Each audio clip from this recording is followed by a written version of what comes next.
할렐루야. 오늘은 마태복음 원어 강의 첫 번째 시간을 여러분들과 함께 나누도록 하겠습니다. 오늘은 마태복음의 전반적인 교육안에 대해서 함께 은혜를 나누겠습니다.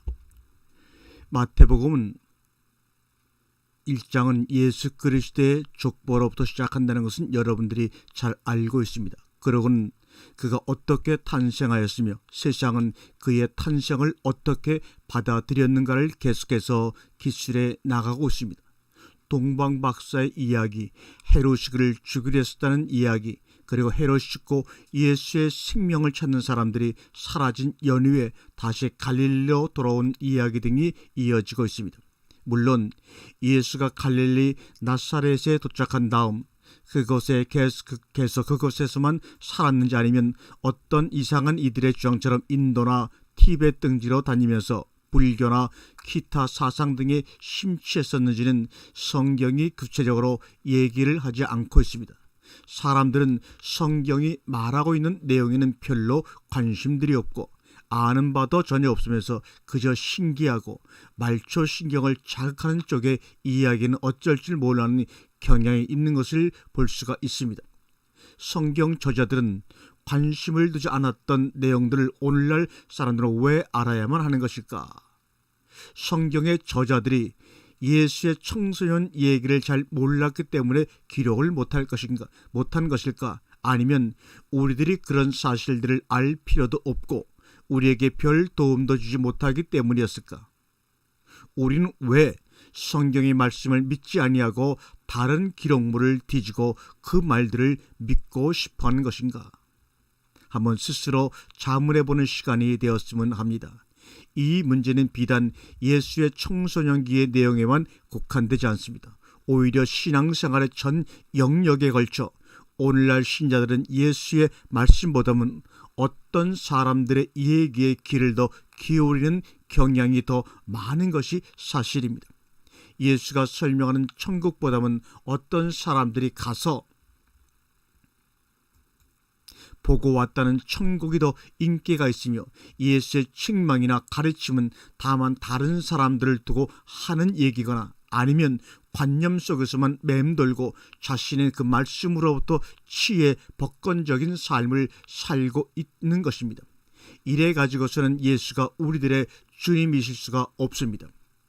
예수가 우리의 주님이기 위해서는 그분의 말씀이 우리 삶의 기준이어야 하고 그분의 내용이 다른 어떤 사람들의 얘기보다 우선해야 합니다.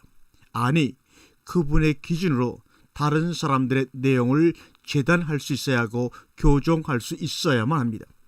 성경이 말하고 있지 않은 내용에 대해서는 침묵하면 되는 것입니다.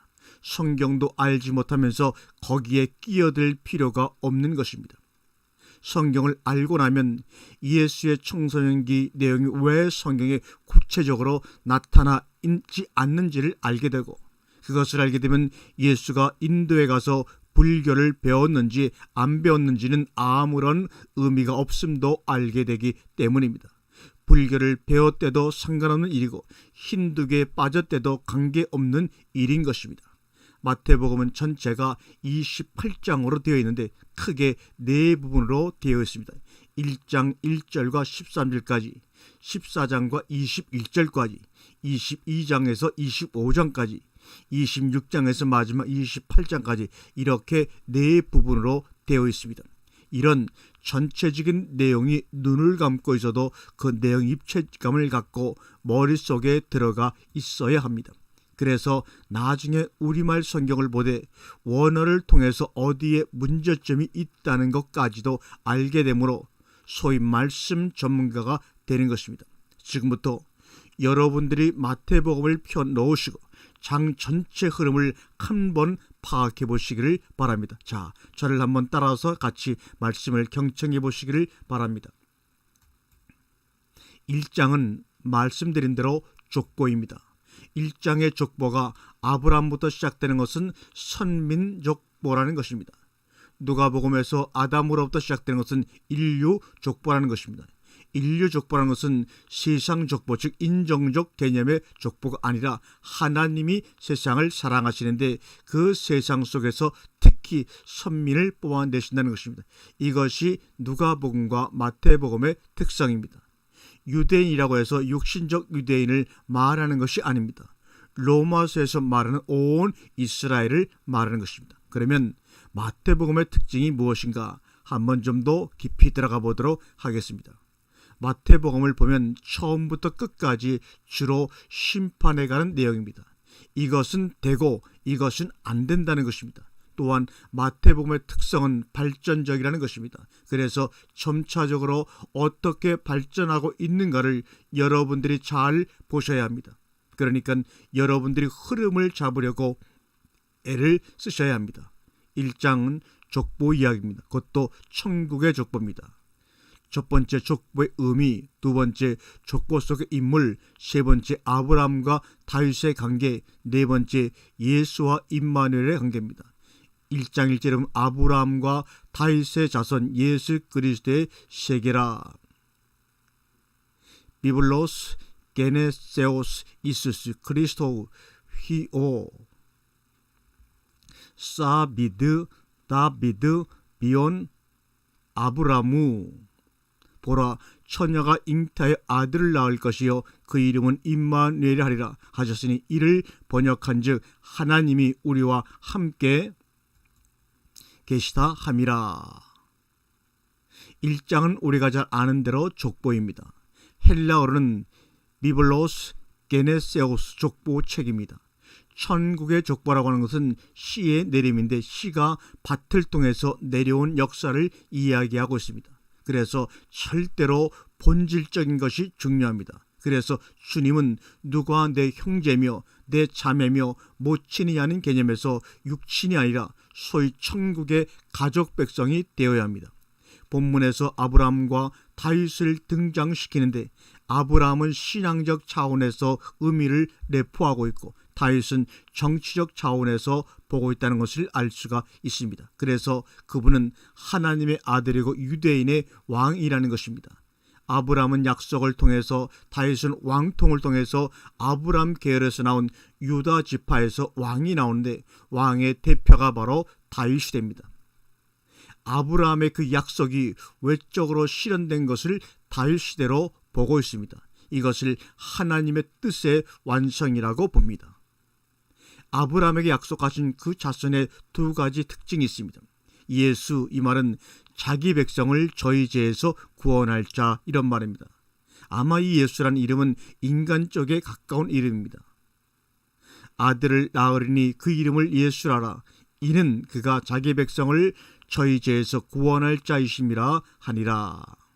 그 다음에는 임마누엘이라는 말입니다. 임마누엘은 기름 부음을 받았다, 위임자, 이런 말입니다. 하나님께 세우셨다는 말입니다.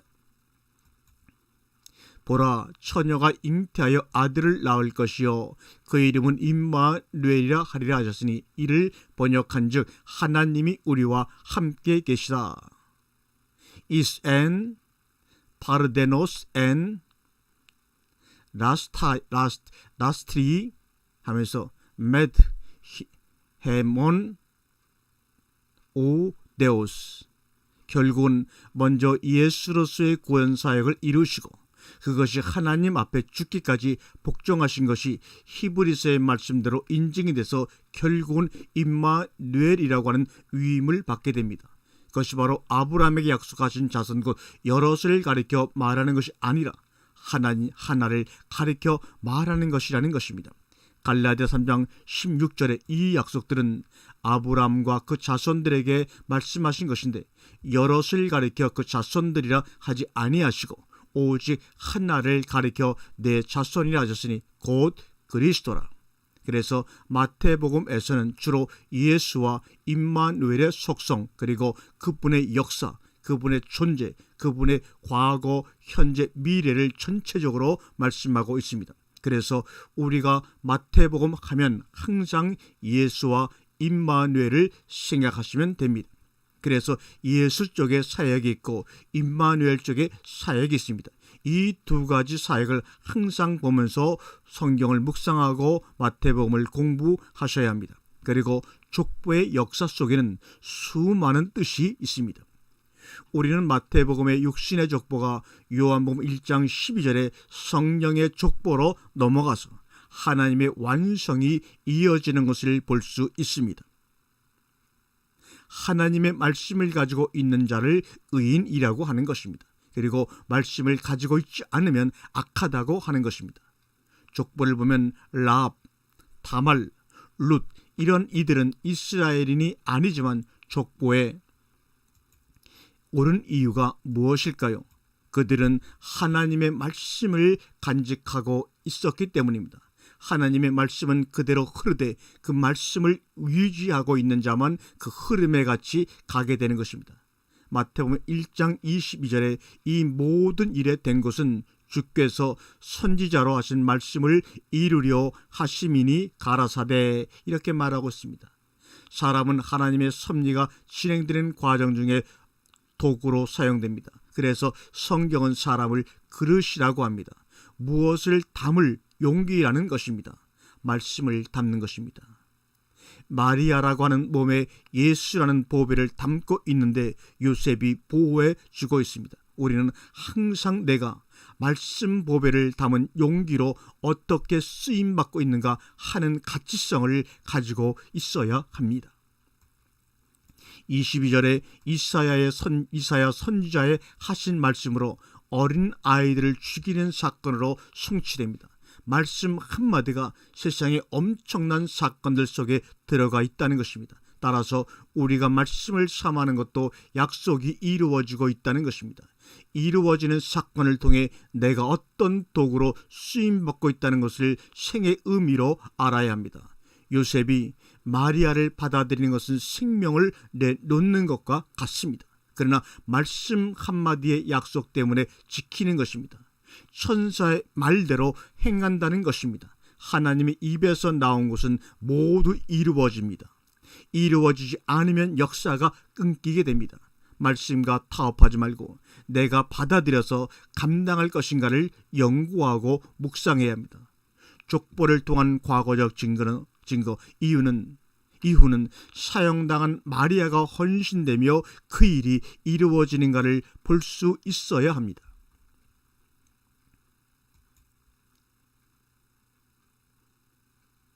두 번째는 탄생과 성장입니다. 천국의 임재입니다. 첫 번째, 예수 탄생의 중요성과 두 번째, 베들레헴과 나사렛의 의미, 세 번째, 동방 박사와 목자들의 관계입니다. 마태복음 2장 1절과 2절에 보면 헤롯 왕 때 예수께서 유대 베들레헴에서 나심에 동방으로부터 박사들이 예루살렘에 이르러 말하되 유대인의 왕으로 나시니가 어디 계시뇨? 우리가 동방에서 그의 별을 보고 그에게 경배하러 왔노니, 이렇게 말씀하고 있지 않습니까? 누가복음 2장 8절에 보면 그 지경에 목자들이 밖에서 밤에 자기 양떼를 지키더니, 2장에서 중요한 내용은 바로 천국의 임재입니다. 천국이 어떻게 임재했느냐 하는 것입니다. 천국의 족보는 약속으로 이어지고 있지만 임재는 말씀의 존재하입니다. 그러니까 천국에서 가장 중요한 것은 말씀이 존재화되고 사실화된다는 것, 그것이 바로 천국의 임재입니다. 또한 이 탄생기세의 중요성을 말하지 않을 수 없는데, 예수는 아담의 후손이 아니라는 것입니다. 즉 예수는 하나님의 아들이라고 하는 것이 이 탄생 기사 속에서 확실하게 우리에게 나타나고 있습니다. 그래서 마태복음에서는 동방 박사들이 등장합니다. 이것은 계시의 나타남을 상징하는 것입니다. 누가복음에서는 목자들이 등장합니다. 이것은 그분이 이 세상에 잊어버린 양들의 목자로 오셨다는 것을 말합니다. 성김의 구주로 표현이 되는 것이죠. 그래서 2장에서는 탄생과 성장을 말씀하고 있습니다. 2장 1절입니다.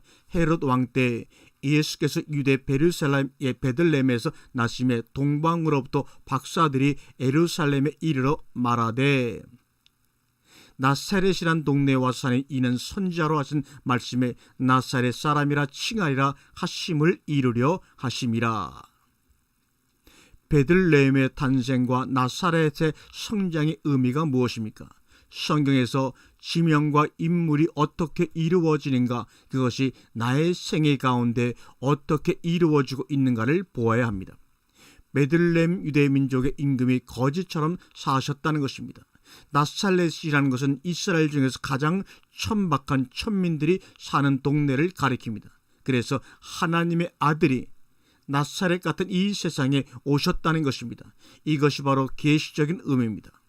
계시라는 것은 가장 귀한 것이 가장 보편적인 사람들에게 나타나는 것입니다. 마태복음 11장 25절에 보면 그때 예수께서 대답하여 가라사대 천지의 주제신 아버지여 이것을 지혜롭고 실기 있는 자들에게는 숨기시고 어린 아이들에게는 나타내심을 감사합니다. 이 말씀이 우리가 마태복음을 강의하는 가운데 우리 가운데 증거되기를 간절히 소망해 봅니다. 아멘.